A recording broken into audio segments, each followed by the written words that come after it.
Hey y'all, welcome to the Mainstream Indie Music Channel.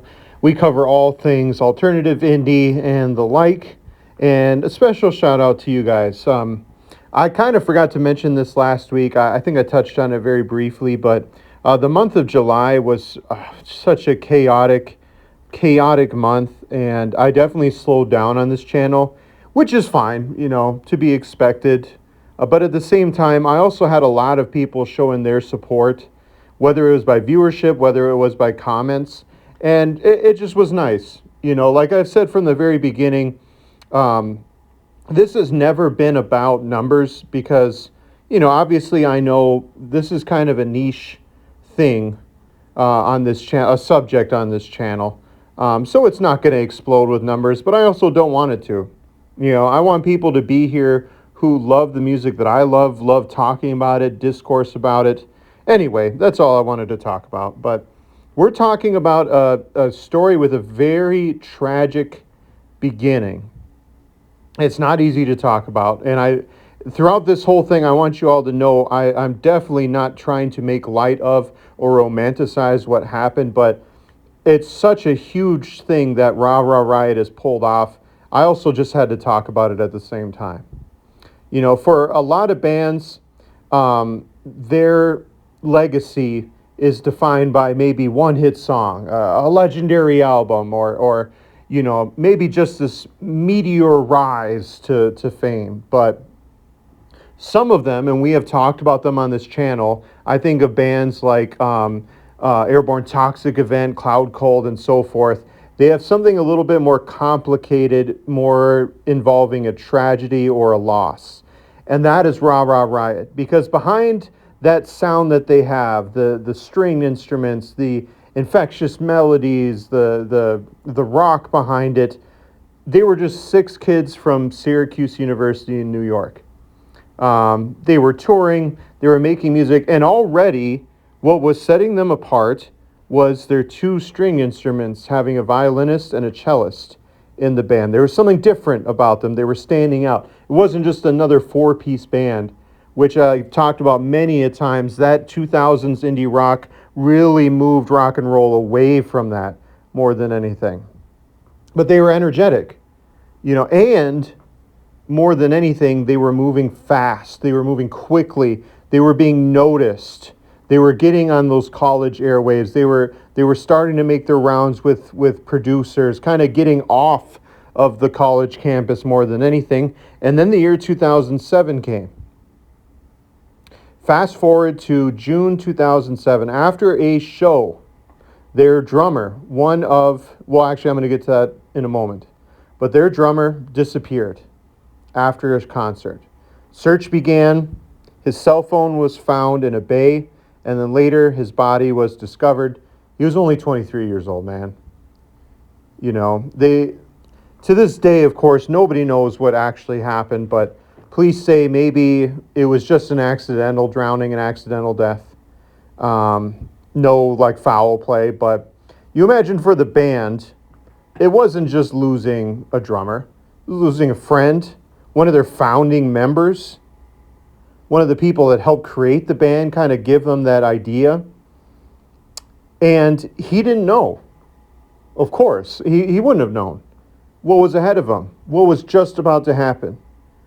Now, of course, we don't know what happened with him. We don't know if it was purposeful, accidental, and I'm not here to speculate on any of that. I think that would be disrespectful to really kind of conjecture and guess. But for the band, they were left at a huge impasse. Because you see, they had one of their biggest tours planned. Their debut album was about to come out for the very first time.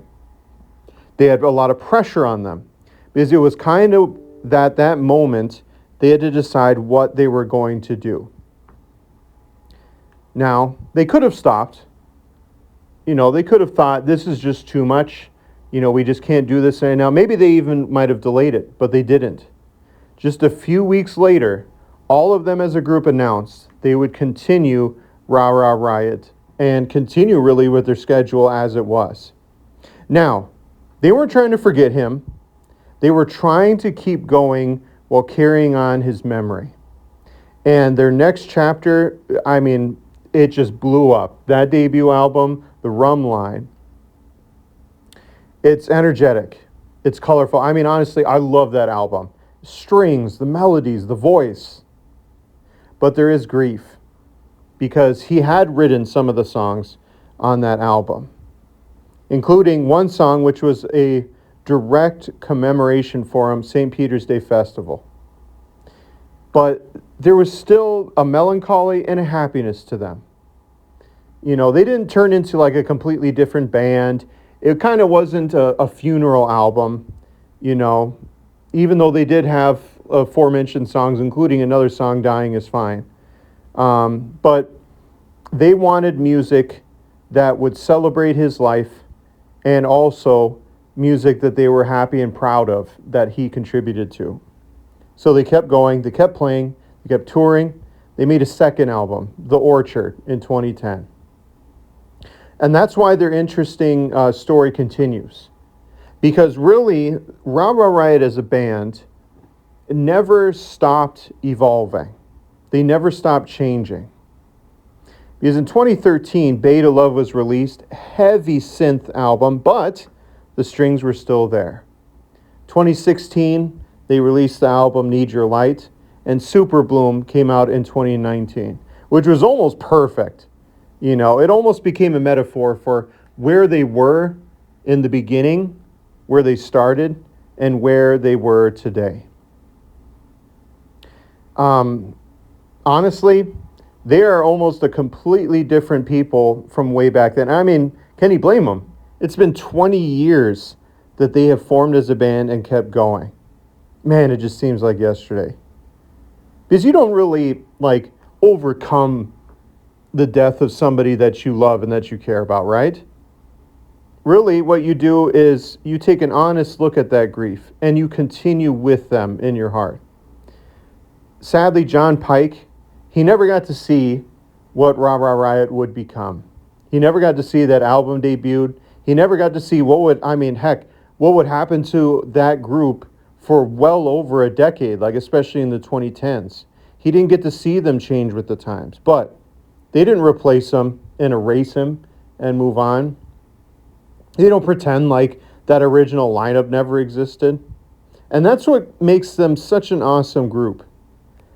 They are successful because they chose to keep creating. They're still here. In fact, they keep going in a way of they still make music because on their website, they still tour new songs. That's all I had for this week. What do you guys think of Riot? Have you checked them out before? Have you listened to their music? And their amazing story? I'll see you all next week. Peace.